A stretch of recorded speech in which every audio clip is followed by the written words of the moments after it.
Hello, kam jirtu nagaa keessanii kun Oromtitti Kitcheniidha. Gara Oromtitti Kitchenii baga nagaadhaan dhuftanii. Har'a wanti ni hojjechuuf qabadhee dhiyaadhe. Maqaa isaa amma isinitti himu. Borii guyyaa dhaloota mucaa kootiiti. So isaaf waan hawwii isaati. Namoonni ijoollee dhiiraa xinnoo manaa qabdan beektu waan hawwii isaati waan inni natti mateen hojjedha. Dhumarratti immoo arginaa jechuudha. Maqaa isaa immoo wajjin itti moggaasna.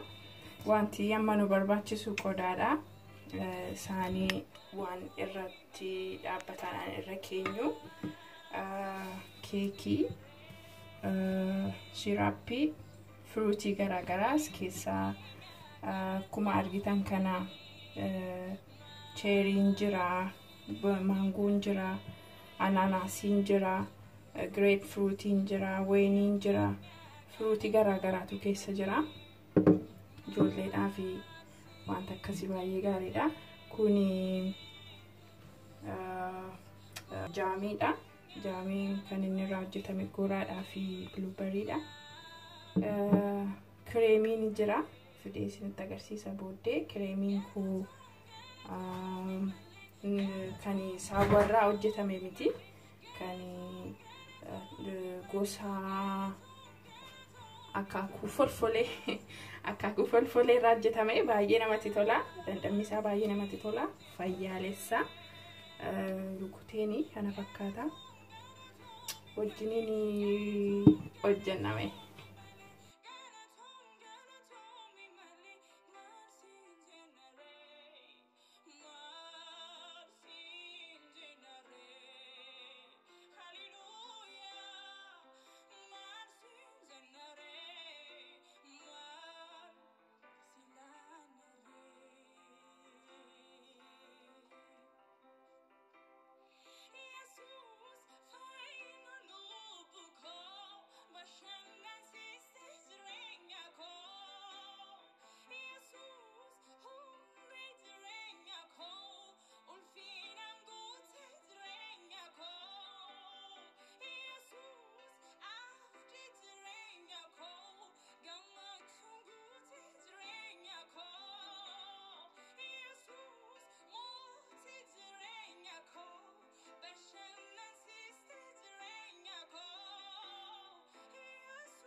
Akkasitiin wal qixxeessee booddee firiijiin gashaa. Firiijii keessatti isaan tokko qabbaneessanii deebisee baasa. Fondantii ittiin halluu diimaan dibaa. Isa booddee waliin makanan nan sukkuuma xuruutti.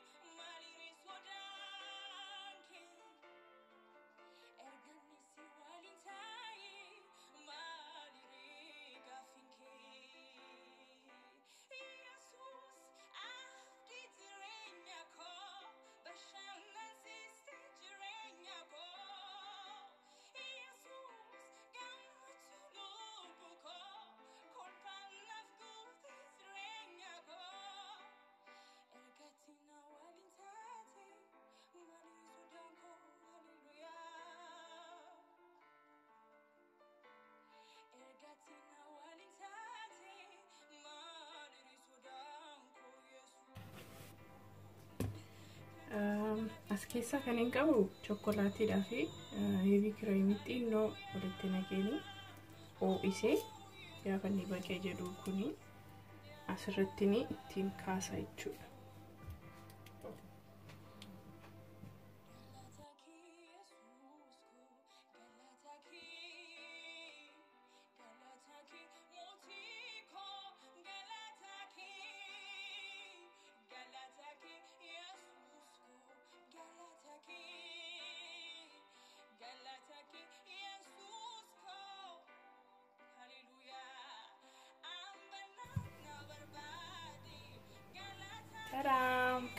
nyaata waan kana hin jaalladhu natti hin tolu haa ta'u malee garuu mucaan koo baay'ee jaallata ijoolleen hundumtuu baay'ee jaallatti waan kan biraa jechuu yaadeen ture waan uumamaan wal qabate garuu haalli inni itti nama gargaaruurraa na ibsee baay'ee waan natti toleef sammuu encourage gochuu jajjabeessuu waan hin barbaaduuf hin hojjedhee fi waan hordoftaniif baay'ee galatoomaa amma mul'uu hin danda'u nagaa waaqayyooti.